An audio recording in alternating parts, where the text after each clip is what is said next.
আমার আল্লাহ বলেন, হে পৃথিবীর মানুষ, হে আমার বান্দারা, তোমরা দুনিয়ার মধ্যে গিয়েছো, আমি তোমাদেরকে দুনিয়ার মধ্যে পাঠাইলাম। পাঠাইবার পরে আমি জানি তোমরা অনেক অন্যায় পথে যাবে, অনেক কাজ করবে, যে কাজগুলোর মধ্যে তোমাদের গুনাহ হয়ে যাবে। হ্যাঁ বান্দা, তোমরা গুনাহ করবে তাও আমি ভালো মতো জানি, তোমরা পাপ করবে তাও আমি ভালো মতো জানি। বান্দারে, পাপ করার পরে, গুনাহ করার পরে একাই কি মসজিদের মধ্যে তোমরা কেঁদেছো, রব্বানা যালামনা, বলেন রব্বানা যালামনা আনফুসানা ওয়া ইল্লাম তাগফির লানা ওয়া তারহামনা লানাকুনান্না মিনাল খাসিরিন বলে বলে মসজিদে কেঁদেছো, আসরের নামাজ পড়ে কেঁদেছো, যোহরের নামাজ পড়ে কেঁদেছো, মাগরিবের পড়ে কেঁদেছো, এশার নামাজ পড়ে কেঁদেছো। এ বান্দা, নামাজের মুসল্লা যখন বসে যাও, আমি আল্লাহকে তোমরা বারবার বল, আল্লাহ আমার গুনাহ মাফ করে দাও। তারপরও আমি তোমাদের গুনাহ মাফ করে নিই।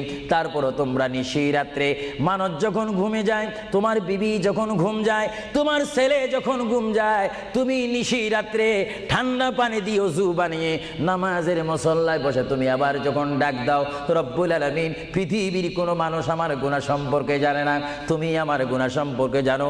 আমি এমন গুনাহ করেছি আমার বিবি জানে না, বিবি গুনাহ করেছে আমি জানি না। আল্লাহ, তুমি সব কিচ্ছু জানো। হে আমার প্রভু, তুমি আমাকে মাফ করে দাও। আমার আল্লাহ বলে, তারপরও যদি তোমাদেরকে আমি মাফ না করি, তারপরও বান্দা, তোমরা আমার রহমতের দরজা থেকে ফিরে যাইও না। আমি তোমাদেরকে হুকুম দিচ্ছি, ওয়ালাউ আন্নাহুম ইয যালামু আনফুসাহুম জাউকা, বান্দারে, যদি গুনাহ করে ফেলো, আমার রহমত থেকে মুখ ফিরে তুমি চলে যাইও না। বান্দা, আকাশ পরিমাণ যদি গুনাহ করো, পাতাল পরিমাণ যদি গুনাহ করো, সাগরের পানি পরিমাণ যদি গুনাহ করো, পাহাড় তুলনায় যদি তুমি গুনাহ করো, আমার দরবার থেকে তুমি নিরাশ হইও না।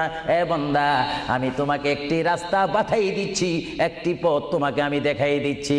সেই পথটি কোন পথ তোমরা জানো? ওয়ালাউ আন্নাহুম ইয যালামু আনফুসাহুম জাউকা, বান্দারে, যখন তোমরা বরবাদ হয়ে যাবে, তখন তোমাদেরকে একটা পথ আমি তোমাদেরকে দেখাই দিলাম। সেই পথটির নাম হচ্ছে আমার রাসূলের মদিনা। জোরে বলেন সুবহান।